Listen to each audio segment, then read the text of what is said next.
Ya, kondisi perekonomian global yang tidak kunjung pulih berdampak kepada semua kelas masyarakat, termasuk kelas menengah. Kelas menengah yang morat-marit namun tidak dianggap miskin ini kerap menjadi sasaran kebijakan disinsentif pemerintah. Akibatnya tidak sedikit kelas menengah yang terancam turun kelas bahkan jatuh miskin. Kita simak laporan khas redaksi.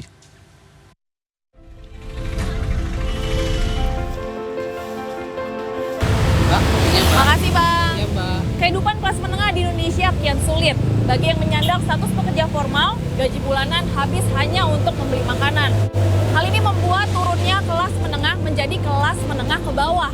Saya yang biasanya nongkrong di kafe, tetap bisa kok minum kopi. Berapa Bang? 8 ribuan Mbak. Oke.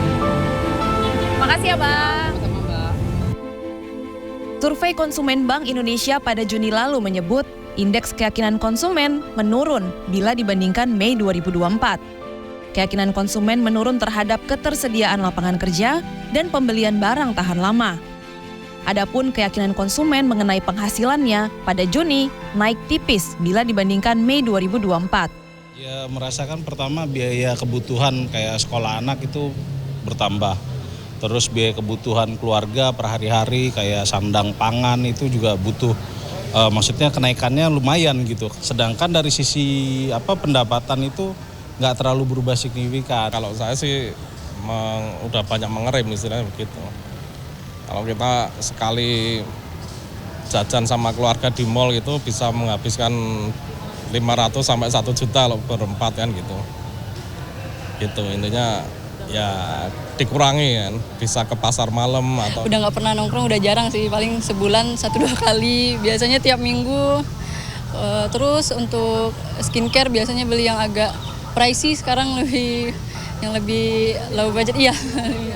Sempat buka usaha juga sih Mbak di rumah, buka rental PlayStation, ya di rumah untuk samping-sampingan aja gitu. Selain beragam kenaikan harga, beban kelas menengah justru berasal dari disinsentif pemerintah, seperti asuransi wajib kendaraan bermotor, kenaikan iuran tarif dan pajak pertambahan nilai, iuran tapera, yang akan membuat kelas menengah semakin merana. Akibatnya, mereka terpaksa menggerus tabungan untuk memenuhi berbagai kebutuhan. Ekonom Indef Eko Listianto menilai pemerintah terlalu fokus menangani kelompok miskin sampai lupa kalau kelompok kelas menengah juga perlu mendapat perhatian. Daya beli yang kian tertekan memungkinkan mereka jatuh ke kelompok rentan miskin, sehingga makin sulit menggerakkan roda pertumbuhan ekonomi. Pada akhirnya kemudian dipilih cara cepat begitu ya, yaitu dengan katakanlah misalkan ada ide-ide kemarin muncul misalkan asuransi kendaraan wajib gitu ya, terus kemudian sebelumnya ada tapera, terus kemudian ada lagi yang ke depan ya, ini walaupun belum diputuskan tapi sudah diikat tuh dengan undang-undang kan, PPN 12% itu undang-undang HPP ya, itu agak susah gitu. Jadi kalau nggak merubah undang-undang atau dibatalkan dengan peraturan yang setara kan nggak bisa ya, tetap jalan begitu. Sementara kita tahu kelas menengah kita sendiri kecenderungannya turun. Jadi ada yang nggak match ini. Jadi kalau ke depan seperti apa kita membangun kelas menengah kalau tidak ada upaya-upaya memberi insentif ke mereka, ini saya khawatir pertumbuhan ekonomi kita turun, penyebabnya justru karena kita salah mengelola kelas menengah kita begitu. Tim Nasional Percepatan Penanggulangan Kemiskinan TNP2K merekomendasikan sistem on demand dalam perlindungan sosial. Sistem ini memungkinkan individu, keluarga atau rumah tangga untuk mendaftar mendapatkan program Perlitsos kapan saja, berdasarkan inisiatif dan kebutuhan mereka sendiri. Landasan verifikasinya adalah dengan menggunakan data lain seperti penggunaan listrik, penggunaan pulsa, pajak bumi dan bangunan, catatan pajak, hingga status BPJS Kesehatan dan Ketenagakerjaan.